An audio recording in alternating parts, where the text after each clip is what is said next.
Salut à tous, j'espère que vous allez bien. On se retrouve aujourd'hui pour une nouvelle vidéo transfert, le 81e épisode des vidéos sur les transferts. Donc on n'est plus en période de mercato, c'est pour ça qu'il y a très peu de vidéos consacrées bien sûr aux transferts. Donc dernière vidéo, c'était il y a 2 semaines. Donc j'ai quelques infos aujourd'hui, donc c'est parti, on commence avec le joueur anglais Declan Rice et Manchester United viserait Declan Rice pour le mercato estival prochain. Les Red Devils aurait déjà échangé avec les Hammers, donc l'équipe de West Ham. Le joueur aurait également discuté avec Luke Shaw et Harry Maguire, donc deux de ses coéquipiers qu'il est en sélection anglaise. Donc c'est vrai que lui voulait quitter cette équipe de West Ham, je me souviens lors du dernier mercato estival. Le problème c'est que West Ham avait fixé un énorme prix, je crois qu'il l'avait fixé à plus de 110 millions d'euros. Donc il savait qu'aucun club allait mettre autant d'argent pour s'attacher à ses services, pour ça qu'il s'est senti un peu bloqué du côté de West Ham, mais il devrait quand même quitter cette équipe l'année prochaine. On sait que Manchester United le voulait l'été dernier. Ils retenteront leur chance l'été prochain. On va parler de Raphinha, donc le joueur du Paris Saint-Germain qu'on voit très peu en ce début de saison. C'est vrai qu'il joue très peu, les gars. Raphinha, avec tout le monde qui a du côté de Paris, c'est compliqué pour les joueurs secondaires, on va dire, de Paris. Donc Raphinha a décidé de rester au PSG jusqu'en janvier, malgré les rumeurs l'envoyant à l'étranger. Donc normalement, voilà, s'il joue encore très peu, les futures semaines, futurs mois, donc normalement janvier, les gars, il pourrait partir ailleurs après Fabrizio Romano. Raphinha. On va parler de M'Banyang et Bordeaux discutera avec Rennes pour M'Banyang d'après Girondin Info, donc un Twitter sur un site spécialisé sur l'équipe des Girondins de Bordeaux sur Twitter. Donc voilà, Bordeaux et Rennes, il pourra avoir un petit échange avec M'Banyang. On va parler de Dani Alves et Sao Paulo se séparent. Donc ça c'est une info qui date comme il y a 4-5 jours. Donc là il n'a plus de club actuellement, Dani Alves. Donc lui il pourrait trouver très prochainement une nouvelle équipe. Le club brésilien est en conflit salarial avec le joueur et lui doit 1,8 million d'euros. C'est pour ça que vu que son équipe de Sao Paulo lui versait plus son salaire, pour ça bien sûr qu'il a quitté cette équipe. Donc on entend cette rumeur les gars côté FC Barcelone, on pourrait faire un retour, un comeback du côté du Barça, surtout qu'au Barça, les latéraux, c'est pas ouf. Dani Alves, malgré qui est plutôt âgé, je crois qu'il a au moins 39 ans, Dani Alves, j'en suis sûr que du côté du Barça, il pourrait apporter surtout de l'expérience. Après, je ne sais pas s'il serait titulaire tous les matchs, mais ça pourrait faire un élément fort quand même en défense, bien sûr, et surtout, c'est un joueur libre, c'est que le Barça a de gros problèmes financiers, donc il pourrait l'avoir gratuitement. Donc on verra les gars, on verra, et je pense qu'il va se décider très tôt, Dani Alves, parce que comme j'ai dit, il a plus de 39 ans, et s'il veut encore jouer, donc il faudrait qu'il se décide concernant son futur club, donc pourquoi pas au Barça. Des nouvelles de James Rodriguez est en négociation avec Al Rayyan, donc une équipe au Qatar entraînée par Laurent Blanc. C'est ça que je l'ai vu il y a quelques jours et j'ai revu ce matin cette info les gars. James Rodriguez pourrait quitter cette équipe de Everton et prendre la direction du Qatar. Donc là, ce serait bien sûr une fin de carrière pour lui. Bon, après, voilà, il jouera encore au foot, mais voilà, on va dire que c'est un championnat mineur par rapport au championnat de la Première Ligue. Et bien sûr, s'il va là-bas, il pourrait voir son salaire doubler, voire tripler. Franck Kessié, les gars, est toujours suivi. Donc, il est suivi par le FC Barcelone, la Juventus, Tottenham, Liverpool, mais aussi par le Paris Saint-Germain. J'en avais parlé le dernier coup. Donc le PSG est toujours très intéressé par Kessie, on peut voir qu'il y a aussi le Barça, la Juve, Tottenham et Liverpool. N'oubliez pas que du côté de l'AC Milan, donc l'AC Milan veut prolonger son contrat, mais lui aimerait augmenter un petit peu son salaire. L'AC Milan ne veut pas, c'est pour ça qu'il y a des autres clubs qui seraient prêts à lui verser le salaire qu'il demande, surtout le Paris Saint-Germain bien sûr. Et il en fait le contrat l'année prochaine, donc c'est un joueur qui peut arriver dans une de ces équipes-là, gratuitement bien sûr s'il ne prolonge pas du côté de Milan. Des nouvelles d'Alexandre Lacazette et la Juventus voudrait finaliser le transfert d'Alexandre Lacazette pour cet hiver. Voilà, Lacazette, pour ceux qui regardent un peu la Première Ligue et surtout Arsenal, il joue quand même peu les gars, Lacazette du côté de Arsenal, souvent sur le banc, c'est Aubameyang quand même le titulaire de cette équipe.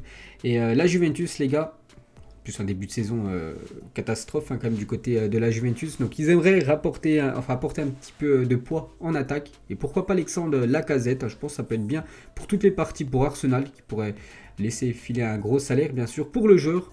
Parce que du côté de la Juventus, il pourrait jouer peut-être un peu plus. Et voilà, pour la Juventus, ça d'accueillir aussi un grand joueur. Donc voilà les gars, Lacazette, ça pourrait se faire à la Juventus dans quelques semaines. Des nouvelles d'Ansu Fati et selon El Nacional, Jorge Mendes, donc l'agent de Ansu Fati, l'aurait proposé à Manchester City. Il se serait heurté au refus de Pep Guardiola, l'entraîneur bien sûr de Manchester City. Donc surtout Pep Guardiola, ancien entraîneur du FC Barcelone. Il sait que c'est une jeune pépite, un Blaugrana, donc c'est pour ça qu'il ne veut pas du tout voilà, s'attacher, hein. Enfin surtout recruter Ansu Fati, parce que voilà, Pep Guardiola encore attaché quand même bien sûr au FC Barcelone. Et d'après les dernières infos, bien sûr, maintenant, enfin le Barça aimerait prolonger Ansu Fati, mais c'est son agent bien sûr, hein, voilà, qu'il avait proposé à City, bien sûr, comme ça lui touche une petite commission. Jorge Mendes. Des nouvelles aussi d'un jeune joueur, donc lui je pense que ça va être un gros transfert, hein, l'année prochaine s'il quitte son équipe de Dortmund, c'est Jude Bellingham. Et d'après les informations du Daily Star, le milieu de terrain du Borussia Dortmund, Jude Bellingham, qui a seulement 18 ans, et serait dans les petits papiers des Citizens. Il serait aussi la priorité numéro 1 de Jürgen Klopp pour renforcer son milieu pour la saison prochaine. Donc voilà les deux gros clubs, hein, pour le joueur anglais, Manchester City et Liverpool. Donc c'est un des deux clubs, hein, propose 100 millions d'euros. Il y a de grandes chances, hein, que l'équipe de Dortmund le lâche. N'oubliez pas que Dortmund l'avait acheté, je crois que c'était aux alentours des 15-20 millions d'euros. Et il pourrait le revendre 100 millions d'euros. Enfin, je pense, hein, voilà, parce que 18 ans, Bellingham, qui est vraiment un jeune joueur avec un fort potentiel, les gars, il partira pas en dessous de 100 millions d'euros, bien sûr, s'il venait à quitter cette équipe allemande. Donc, soit Liverpool, soit du côté de Manchester City, hein, le futur club de Bellingham. Ça sent le gros transfert l'été prochain. Daniel Olmo, un jeune joueur, voilà, je crois qu'il a seulement 22 ans, hein, le jeune espagnol, veut retourner au Barça, parce qu'il a déjà joué au Barça dans les catégories jeunes, hein. Donc le club tentera sa signature dès janvier, les gars, dès janvier. Le Barça aimerait recruter le joueur du RB Leipzig, hein, Dani Olmo. On va parler d'un autre jeune joueur, hein. Vous savez que les jeunes joueurs, les gars, c'est l'avenir du football, c'est ceux qui coûtent le plus cher.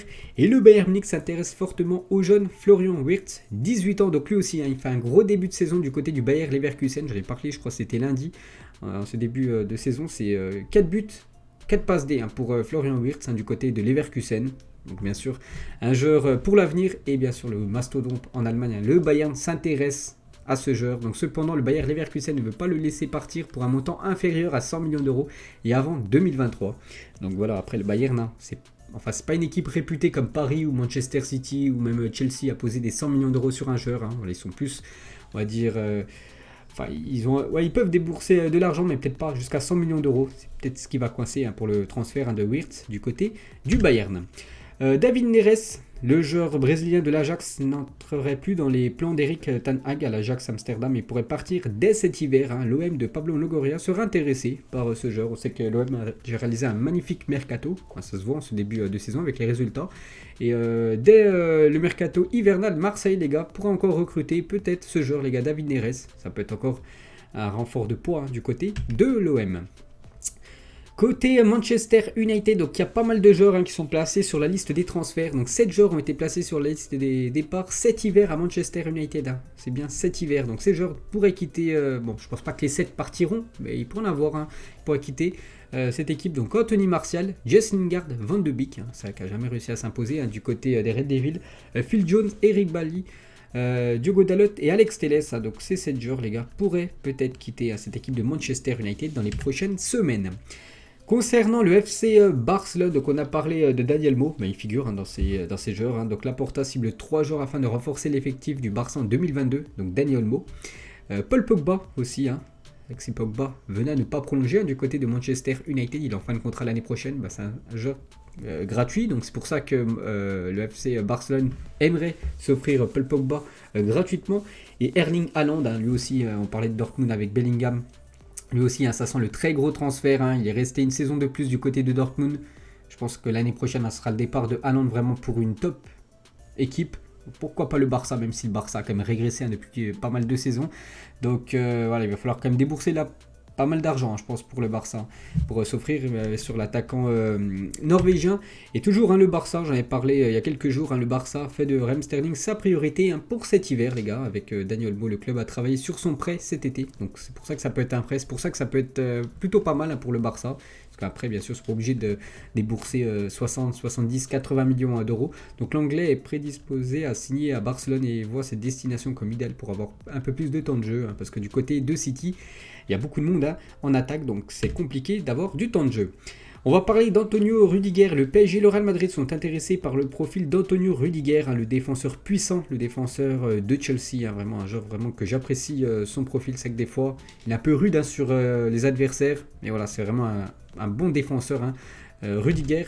Et il y a aussi l'équipe de Tottenham, hein, après avoir tenté le coup cet été. Tottenham pourrait revenir à la charge dès cet hiver, hein, pour le défenseur allemand.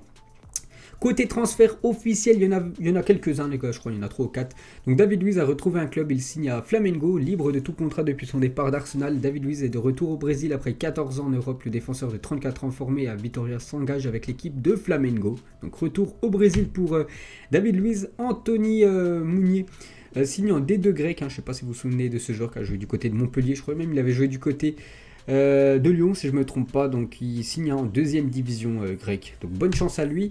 L'ancien joueur de Dijon, l'international sénégalais Moussa Konaté est un nouveau joueur de l'Espérance sportive de Tunis. En Tunisie, il est prêté par Dijon une saison avec option d'achat.